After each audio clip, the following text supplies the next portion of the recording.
Very good morning दोस्तों, मैं अश्विन हमारे यूट्यूब चैनल पे आप सभी का हार्दिक स्वागत करता हूं। आज डेट है 20 जून और मैं लेके तैयार हूं आज के इम्पोर्टेंट करंट अफेयर। अगर आप हमारे इस चैनल पे नए हैं तो चैनल को सब्सक्राइब कीजिए, साथ ही साथ बेल आइकन को प्रेस कीजिए ताकि डेली करंट अफेयर्स की वीडियो का नोटिफिकेशन रोज सुबह आप तक पहुँच सके।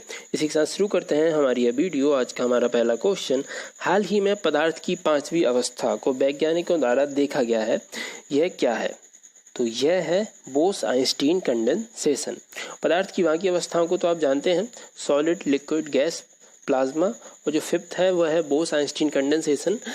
इस कंडेंसेशन की सहायता से ब्रह्मांड की शुरुआत कैसे हुई, इसको पता लगाने में काफ़ी सहायता मिलेगी। अब बात की जाए इस अवस्था के बारे में, तो जब कुछ तत्वों के परमाणुओं को -273.15 डिग्री सेल्सियस या 0 केल्विन तक ठंडा किया जाता है, तब वह इस अवस्था में आ जाते हैं।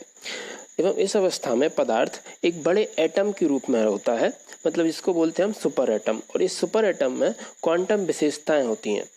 अगर इसका टेम्परेचर जरा सा भी बढ़ेगा तो 5वीं अवस्था खत्म हो जाएगी। इसलिए धरती पर इसका अध्ययन करना थोड़ा कठिन होगा, इसका अध्ययन धरती पर नहीं किया जा सकता।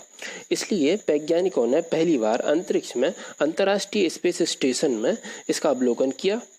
अब बात की जाए, इसकी भविष्यवाणी की गई थी 100 साल पहले भारतीय वैज्ञानिक सत्येंद्रनाथ बोस व अल्बर्ट आइंस्टीन के द्वारा, इसलिए इसका नाम दिया गया बोस-आइंस्टीन कंडेंसेशन।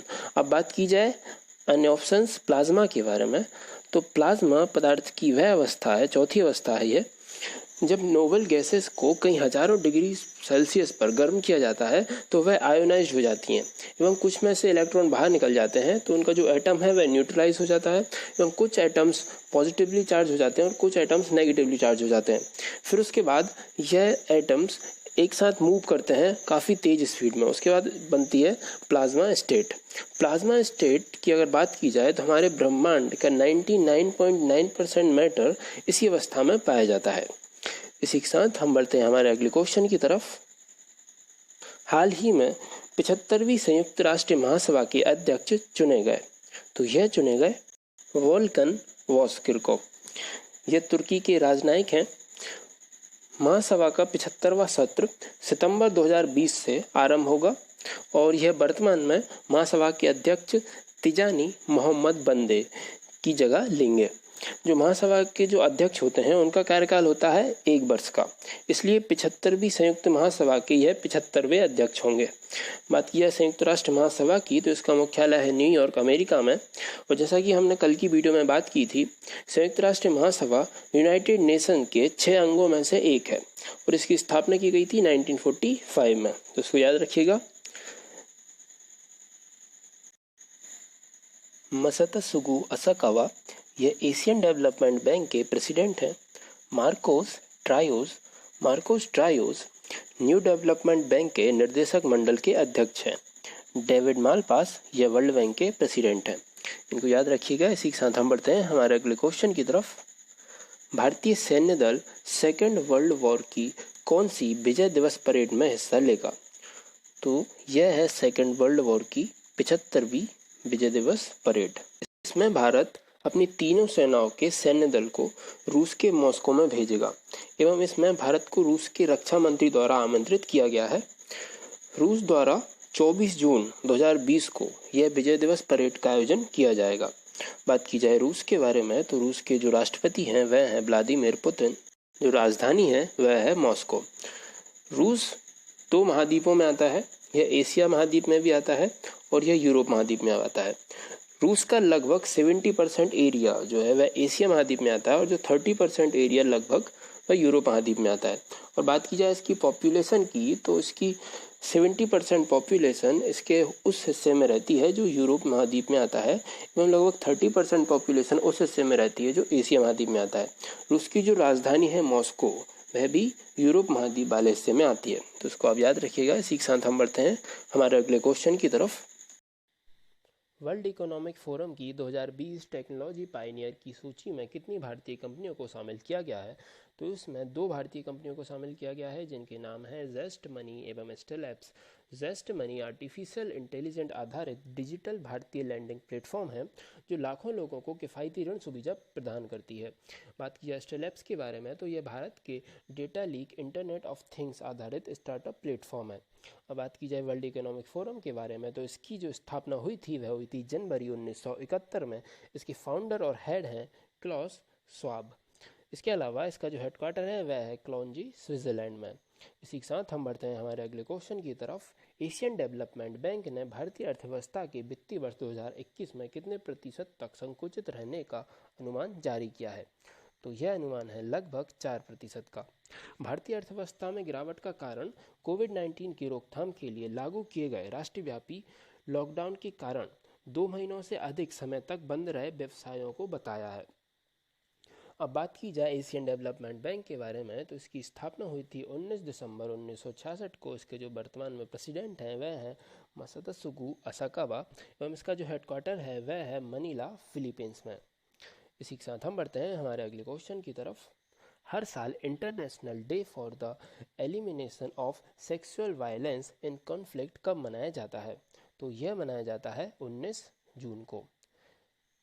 इसका उद्देश्य है यौन हिंसा से पीड़ितों को सम्मान देना एवं संयुक्त राष्ट्र महासभा ने 19 जून 2015 से इसे मनाए जाने की घोषणा की थी। इसके अलावा बात की जाए अन्य डेट्स के बारे में तो 16 जून को सिख गुरु अर्जुन देव की पुण्यतिथि के रूप में मनाया जाता है।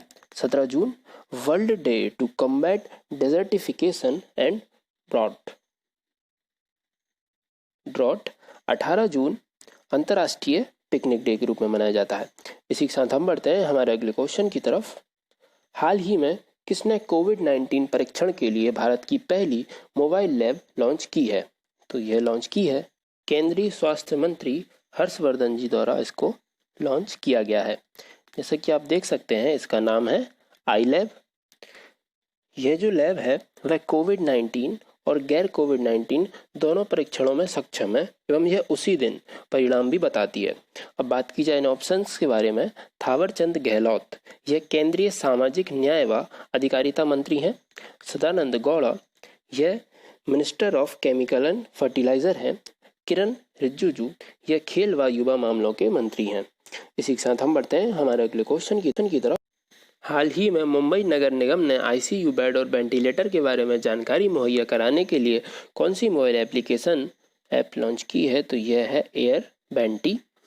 इसके जरिए सरकारी व निजी अस्पतालों के भर चुके व खाली पड़े आईसीयू बेड व वेंटिलेटर की जानकारी प्रदान की जाएगी। इसके अलावा कुछ दिनों पहले दिल्ली सरकार के द्वारा दिल्ली कोरोना ऐप लॉन्च की गई थी। इसका कार्य भी यह था कि दिल्ली के अस्पतालों में खाली पड़े हुए बेड या वेंटिलेटर्स की जानकारी जनता को प्रदान करना। इसी के साथ हम बढ़ते हैं हमारे अगले क्वेश्चन की तरफ। कर्नाटक सरकार द्वारा 18 जून 2020 को समूचे राज्य में कौन सा दिवस मनाया गया? तो समूचे राज्य में मनाया गया मास्क दिवस 18 जून को। इस डे को मनाए जाने का उद्देश्य यह था कि मास्क, सैनिटाइजर एवं साबुन से हाथ धोने के बारे में लोगों में जागरूकता पैदा करना। अब बात की जाए कर्नाटक के बारे में तो यह कर्नाटक की स्थिति है इंडिया के मैप पर। जैसा कि आप देख सकते हैं इसके जो सीएम है वह है बीएस येदियुरप्पा। इसरो अपना पहला human space flight centre Karnataka में बनाएगा। इसके अलावा कर्नाटक में एक स्कीम चल रही है जिसका नाम है जन सेवक स्कीम। इस स्कीम के अंतर्गत जो गवर्नमेंट सर्विसेज हैं उनकी होम डिलीवरी की जाएगी। इसी के साथ हम बढ़ते हैं हमारे अगले क्वेश्चन की तरफ। हाल ही में कौन सी राज्य सरकार रोका छेका तकनीक को गंभीरता से लागू करने जा रही है? तो यह राज्य सरकार है छत्तीसगढ़ की। रोका छेका टेक्निक को यह अपने सभी गांवों में लागू करेगी एवं इस तकनीक के तहत खेती की पारंपरिक मेथड्स को अपनाया जाएगा, जिससे होगा ये कि जो रूरल इकोनॉमी है वह आगे बढ़ेगी। अब बात की जाए छत्तीसगढ़ की तो यह छत्तीसगढ़ की स्थिति है। जैसा कि आप देख सकते हैं छत्तीसगढ़ में 3 दिवसीय कृषि महाकुंभ का आयोजन किया गया था और छत्तीसगढ़ सरकार ने पढ़ाई तुम्हारे द्वार पोर्टल लॉन्च किया है एवं इसके अलावा राजीव गांधी किसान न्याय योजना भी छत्तीसगढ़ सरकार द्वारा शुरू की गई है। इसी के साथ हम बढ़ते हैं हमारे अगले क्वेश्चन की तरफ।